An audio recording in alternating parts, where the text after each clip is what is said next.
Ryan, here we are. Yes, we are here. And there we were Monday night, seeing the latest film from Robert Zemeckis and Tom Hanks and Robin Wright. As my wife so cleverly put it, Forrest Gump grows up. Yes. But not. No. So here we are. Well, yeah. This is here is the name of the film, by the way, just in case you haven't figured that out yet. Um, this is a movie that is just strangely constructed, but that's not the deal breaker. No, it is pretty ambitious. I mean, it is sort of doing, and I say sort of because it's hard to compare to these other movies, but Tree of Right. Life or A Ghost Story, where it's trying to cover a large swath of time, as in the origins of the Earth until Right. now, basically. Um, so yes, it's ambitious. And I don't know. Do you want to start? I don't know what It's to. here's how I'll start. It's ambitious, Yes. and that's about all it is. Uh, Um, yeah. I don't. It so it's it. I think I counted. There's like 8 different timelines in this film. Um, two of which directly overlap. Yes. Uh, but Most of we which were have talking about nothing that. to We do were with talking it. about this last night at the screen. Yeah. Not you and I, but some of Yeah. the other critics and I were talking about this last night at the screening of Heretic, and it was that uh, you can pick a spot in this movie at random, and there's something wrong with it. Uh, it's just nothing works. I think the way they wanted it to, and that's kind of depressing because on paper, even though this is a very experimental film and it's jumping back and forth and it's Ang Lee Hulk-esque Sure. Okay. cutout frames of Yeah. overlapping time. But The ghost story comparison is incredibly apt. It just and the cast that's in this thing is great, and none of it ever really works. yeah, I mean, I think in the Ang Lee sense, it's that comic book thing, um, that it's sort of referencing with the way that it does some of that stuff. But this, I was pretty much annoyed with the way that it started. The device he's using to move through time.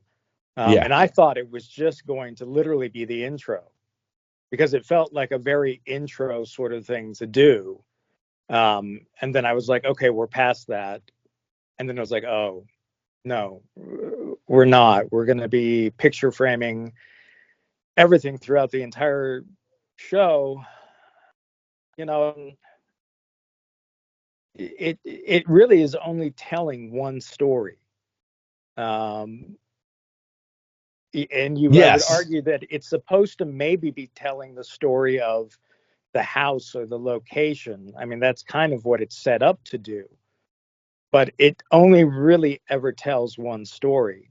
And it doesn't do great service to that story by chopping it up in the way that it does. So my question is if you have a story to tell, why not just tell that story? Why do you have to do all this stuff around it?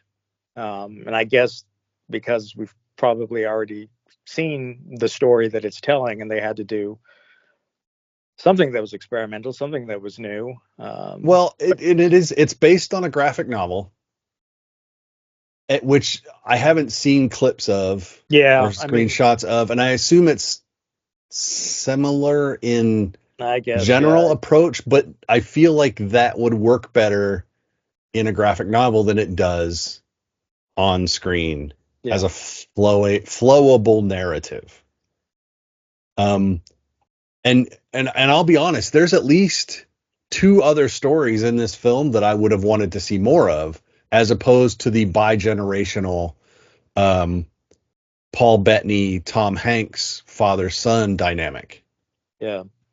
Um, so And one of those was the inventor of the Relaxy Boy. Yeah, but Uh, that's so like different tone. It yeah, it feels like that's a yes, that may be entertaining, but it feels like that's an entirely different movie. Um, which maybe it does work. I mean, we've seen inventions of things that are less yeah, I don't know. The Lazy Boy, I yeah, mean, it's kind of, I'm sure there's a funny story behind the Lazy Boy. I don't know if any of that actually is in this film, right. but yeah, I mean, I could see that being a playful, fun sort of satire. Um, but I don't think that's what this film wanted it to be. But I think that's the only way those sequences really work for me. But then, yeah, why did we even need to have them? So to be clear, for anyone that's confused by what we're talking about in this point of view, this entire film is shot with the camera in effectively one spot.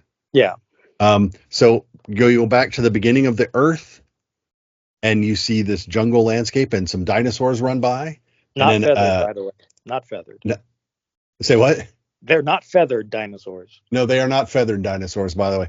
And then uh, a meteor hits, and there's a big blast wave that comes right toward the camera, and then you see the molten rocks falling, and there's this big rock falls in front of the camera off to the side, and then time goes on, and the grass and the trees grow, and then none of this is linear, by the way, but the camera is always in the same spot. So Yeah, and then then you yeah, see some indigenous peoples, Native Americans, because I think we're outside of Philadelphia somewhere. yes, I think yes, we're in Pennsylvania somewhere. But so the indigenous folks show up, and we see snippets of them. Then we see slaves building a big colonial house in the distance. And yeah, then eventually a house is built around our camera view, but out the living room window that we're looking through is still the house across the street, yeah, the old colonial. And then so we get all the people that live in this house from the time it was built up through now or slightly past now, depending on how you want, like, to contemporary times. yes. Um, Somewhere in the present. but Yeah, it jumps back and forth to show how this spot has changed over time. Um, so it sounds like an interesting concept that, again, does not ever really come together in the way that I think Zemeckis wanted it to. I also, we compared it to a ghost story, which is that spot over time. Um, I also compared it. Oh my goodness, I just had it and it's gone. But there's so many other films that kind of approach this idea that are better. Oh, Steven Soderbergh's Presence mm, from Sundance this past year, which was another experimental film that didn't really, it was like an interesting proof of concept, but the film that he used to do it isn't necessarily that good. Um, Although at this point, I will argue that Presence is probably a better film than this, and I didn't really care for Presence. So, uh, but this one is but that's the construction, and then over time, like I said, they'll cut out these little Ang Lee comic frames, so you'll be seeing the action that's happening in whatever timeline we're following, and then you'll cut out and see another time, and then the rest of the screen will fade out to to that, shift into and that you'll new run into next. that, Yeah. and then it'll happen again to go to another one. Um, hey everyone, welcome back to season 9 of the Visually Stunning Movie Podcast. If you like what you're seeing and hearing, please feel free to like us, share us, follow us wherever you're listening to us, actually. If you're on YouTube, click subscribe. That would be great. Go to the website at vsmoviepodcast.com, and that will give you links to all of our socials. It'll give you write-ups of stuff that's not audio, but you'll get pretty much everything there. So if you like what you're seeing and hearing, make sure you share it with everyone else. Now let's get back to the show. So it's just, but the majority of the film is Paul Bettany, who comes home from World War II and buys the house with his wife, played by Kelly Riley. and then they raise their sons, one of whom is Tom Hanks, who marries Robin Wright.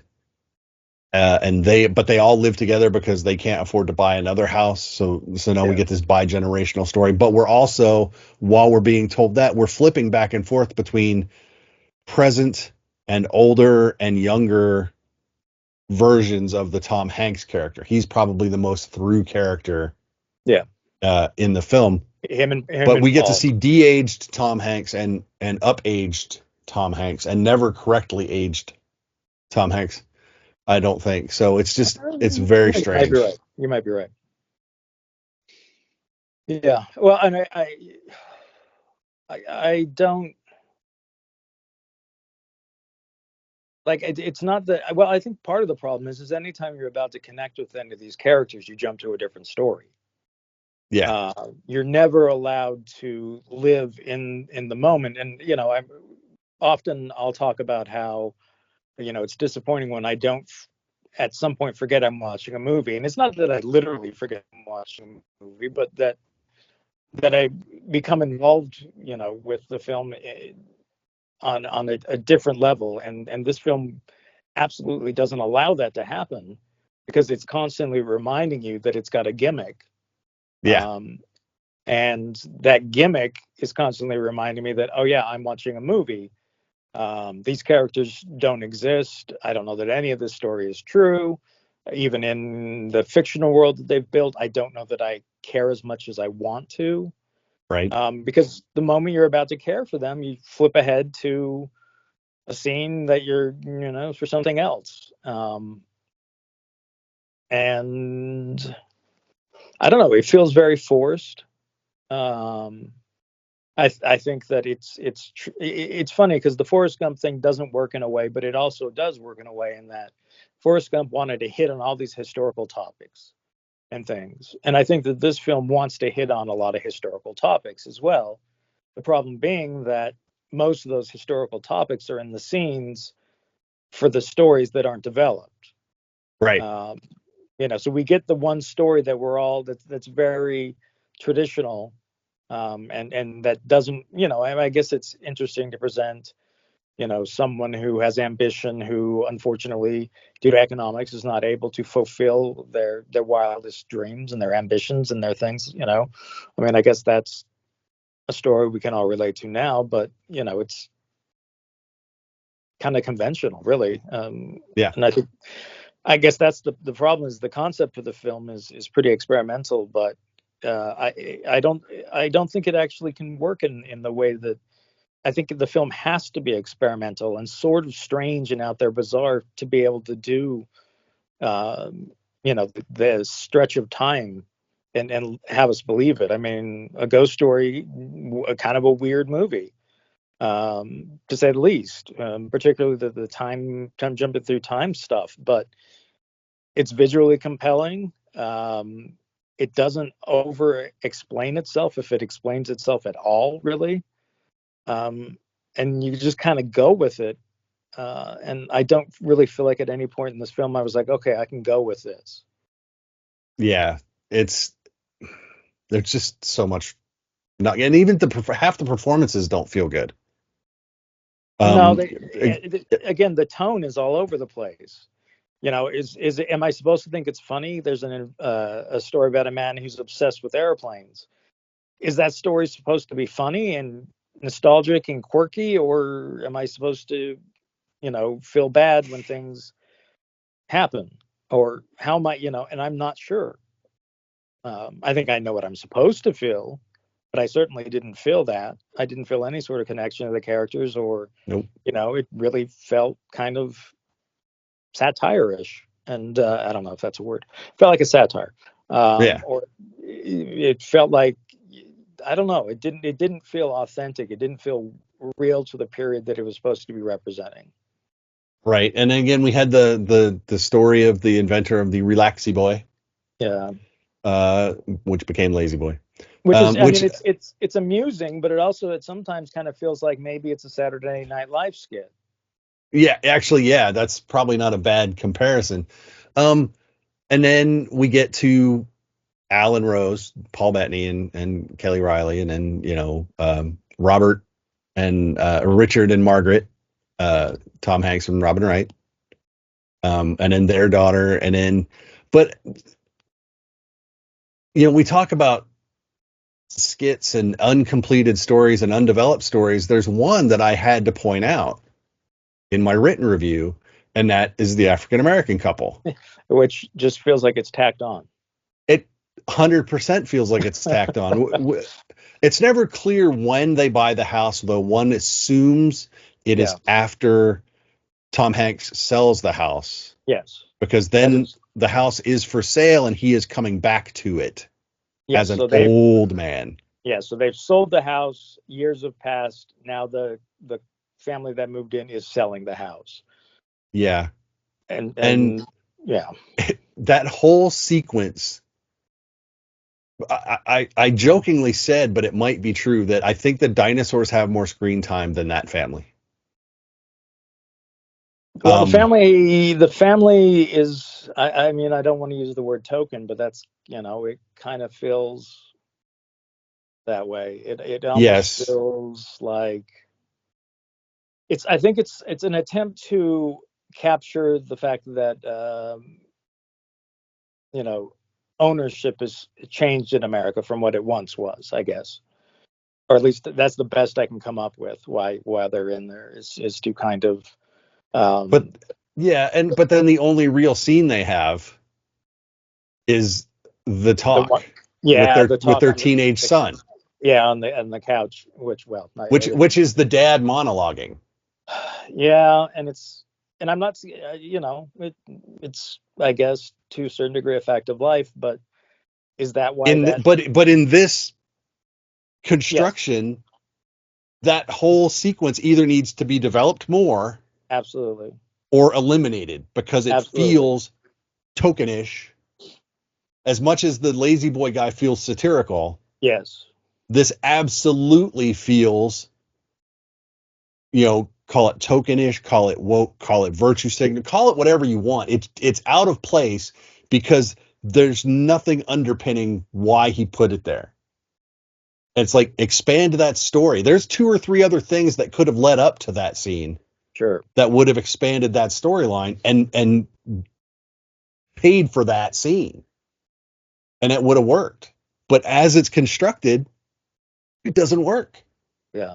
And that's what's frustrating. It's like, why does this not work? Is it too ambitious? It's the movie is not even 2 hours long. It's an hour 44. There's easily 10 extra minutes to spread out that story, the first owners, the guy, the old man that's, airplanes of the future, dear, that guy. There's ways to develop some of these other storylines and maybe make this a little more cohesive, but he didn't do it. Well, and I think, is there a director's cut somewhere? I think at some point there's this idea of, well, the story, Tom Hanks is our big star. Anyone who comes to this movie probably wants to see a lot of Tom Hanks. We got to give them a lot of Tom Hanks. Then it either needs to be all Tom Hanks or more evenly split. I don't disagree. I just think, that was, without knowing the source material, maybe those other stories are developed. But some of them sort of have, the Lazy Boy segments kind of get a conclusion. The airplane sort of gets a conclusion. Not that they're fully developed stories, but they at least kind of get a ending point, I guess you would say. But a lot of the other don't, I guess the dinosaurs do. Yeah, that's got an end point. Yeah, I know. Fiery ball of death ending point. Yeah. So I don't know. I think it's also, we should also note the audience that we were with. Yeah, okay, let's talk about this. Did you know that the American Association for Retired Persons hosts screenings for their members? around the country when they can. And it turns out that our screening was not a conventional screening, but was in fact a piggyback on an AARP screening. Yes. So as old as I am, I was probably in the bottom quarter of the age spread Yeah. in that theater. I don't know what the mathematical term. I was below the mean by a few years, I think. But it was a full house. Yeah, and they filled that theater. There was a second theater that they filled as well. That is true. They had 2 theaters full. So, it's but that audience and seemed to enjoy the film. I did not do a poll. Well, I really have no idea. I couldn't tell. But I didn't hear anyone complaining about it, which normally you will. If people did not like a movie, you'll grumble. You'll hear the grumbles. I didn't necessarily hear that. So I will assume that they enjoyed kind of this nostalgic look through, early marriage, births, kids growing up, retirement, illness, and death. Yeah, and all of which we get. Yeah, in theory, they'll connect to the main storyline. Yeah. So but in theory, I should connect to the main storyline as well. Yeah, but it turns out we didn't. We did not. So it's just crazy. So I can't tell people to see it. I saw another one the day after that, which I enjoyed more than this, but I don't know how much more I enjoyed it. Interesting. And then last night was Heretic, which I enjoyed quite a bit, which I still have to write my review on. But I did enjoy that more. So I think it's weird that doesn't open until after Halloween, but maybe they just don't want to get bogged down in the Terrifier 3 morass. So we'll see how it does next week. But anyway, yeah, so here is just PG-13 for an F word. Yeah, I guess that's well, you get one at PG-13, so there had to be more. No, I think there was just one. Oh, okay. Yeah, that's true. So yeah, PG-13, one F-bomb. Not that it saves the movie at all. No, it doesn't even feel very natural. No, it really doesn't. Anyway, that's neither here nor there. Yeah. Yeah. So that's it. That is here. Here I said is neither here nor there. Yeah. Here there be a better movie somewhere else. Or pick your location pun. Where would you rather be? Anywhere but here. Yeah. So that's it. We do have some stuff coming up. We are hitting for your consideration season, so I'll be playing catch up on those. Absolutely.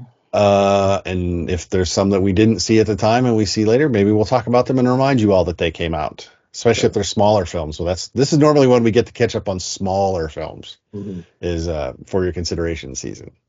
So anything to add on here, Ryan? No, nothing to add on here. I didn't think so. So there you go. Don't forget to like us, follow us on social media. Visit the website, vsmoviepodcast.com. That's where all the links to that stuff is. You can visit Ryan over on glitterguttertrash.com. And there you go. Find something to watch in theaters this weekend, but not here. Find something else to watch. So till next time, I'm Mark. That's Ryan. Bye, Ryan. See you, friends. And we will talk to you all later.